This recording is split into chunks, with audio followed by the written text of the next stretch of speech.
Hello, everyone. I'm Jenna Barron, news editor of SD Times. I'd like to welcome you to episode 3 of the SD Times Live microwebinar series on data verification with the data quality company Melissa. In the first 2 episodes, we talked about email address validation and name verification. And today we're talking about phone number verification and Melissa's solution for this.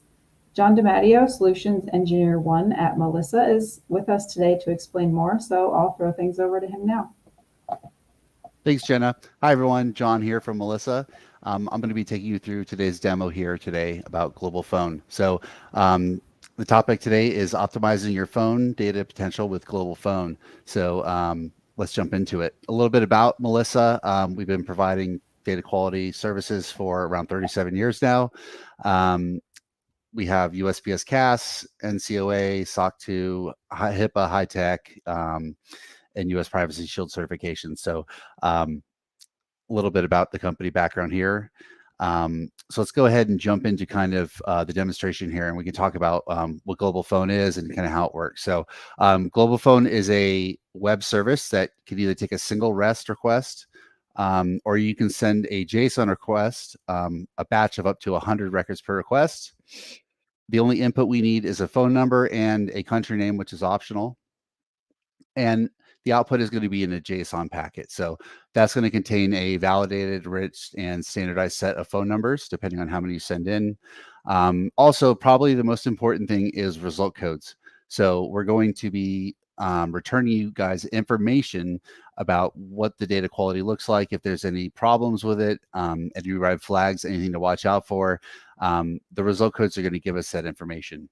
That's probably the most important part of the whole service here. So let's kind of look at what will happen here when we send a number through Global Phone. So you can see here on the screen, I have a phone number here, and it's pretty janky. This is probably going to be worse than most phone numbers you guys see, but I just kind of want to demonstrate what happens when we send this through the web service. So the first thing that's going to happen is we're going to standardize it, and we're going to return a standardized phone number back. So you can see here, we're able to identify from the mess on the left here, the standardized phone number here on the right. Also, we're able to identify the country that this belongs to and attach a international prefix to it. This is a United States number, so we attach the +1 to it. It's important to note, if you do have the information, the country code or the dialing code, it's a great idea to append that to the number. It just makes the processing go a little bit faster and a little more accurate.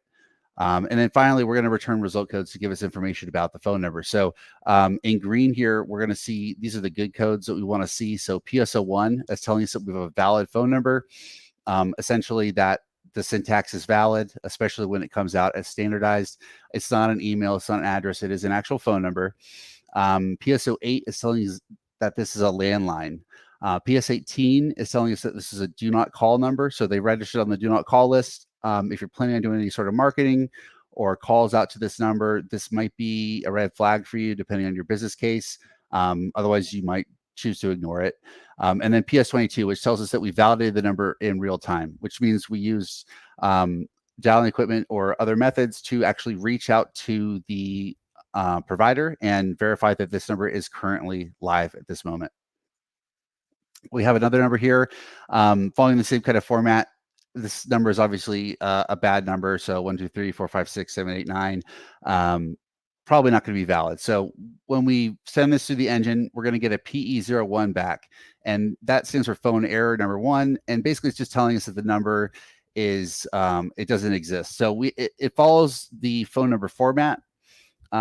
So we identify that it is a phone number, but it doesn't match anything in our database. So that's a pretty big red flag. So anytime you see a PE code coming back from the web service, that's a really good indication that something is wrong, and either you need to stop the input or alert the user that something is wrong with their input and to try again. Another major feature of Global Phone is phone type identification and caller ID append. So we have a number here, 949-899-0812. Again, we're going to be able to standardize that on the output, identify the international phone number, and then we can also identify caller ID for that number. So in this case, we have D Mercandante. The carrier is T-Mobile. And we also have here the result code. So all these are in green here. We have a valid phone number again. The new code here is a PS07. That tells us that it's a mobile phone number. And then we also have a PS22 here. So big thing about the mobile phone number, and I'll touch on this a little bit later here, but mobile phone numbers extremely important to be able to identify, especially if you're planning on doing any sort of SMS messaging or campaigning or two-factor authentication. So I know it costs money every time you send out a text message. This will just help you identify those numbers and save a little bit of money too as well. Also, the PS22 real-time verification. So again, we were able to reach out to the carrier T-Mobile and confirm that this number is currently live. So again, that's going to save you money when you're sending out those SMS or making phone calls. It's going to save you time and energy as well. So that's a good piece of information to have. So best practices about global phone. So one, we always want to verify the phone type and active status before sending an SMS. I kind of covered that just a moment ago. Obviously, it's going to cost you money if we don't do that. If we send it to a dead number, you're just wasting time.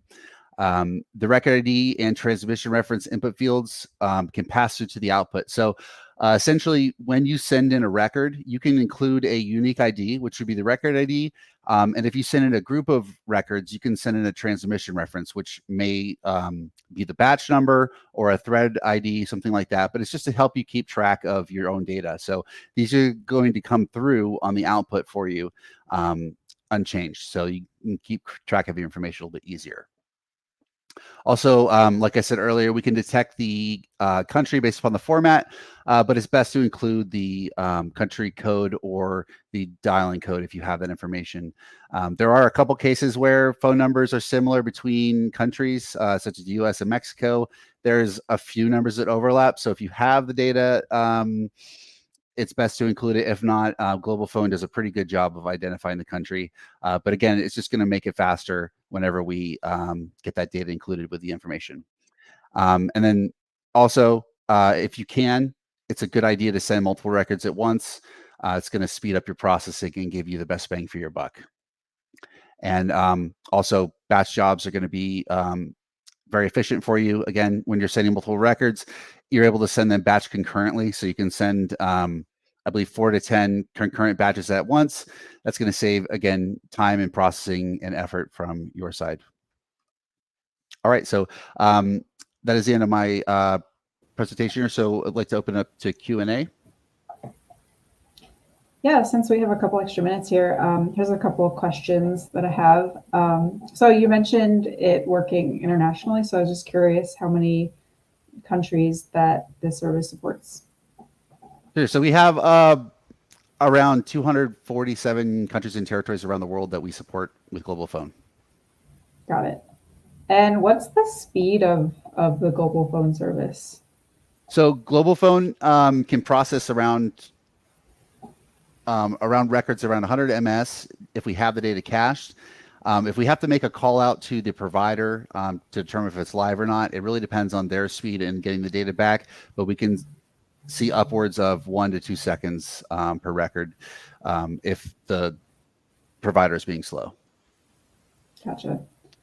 And in terms of like identifying like disconnected numbers or invalid numbers, how accurate is the service at doing that? So the service is very accurate at identifying disconnected or invalid numbers. We're seeing rates of up to 90% or higher, especially when we talk about invalid numbers. Great. Well, that's all the time we have for today. Remember, you can watch a replay of this video on sdtimes.com by clicking the SD Times Live button in our top menu. And you can also learn more about Melissa by visiting their website, melissa.com. And you can join us again on October 17th to learn about address verification. Hope to see you there.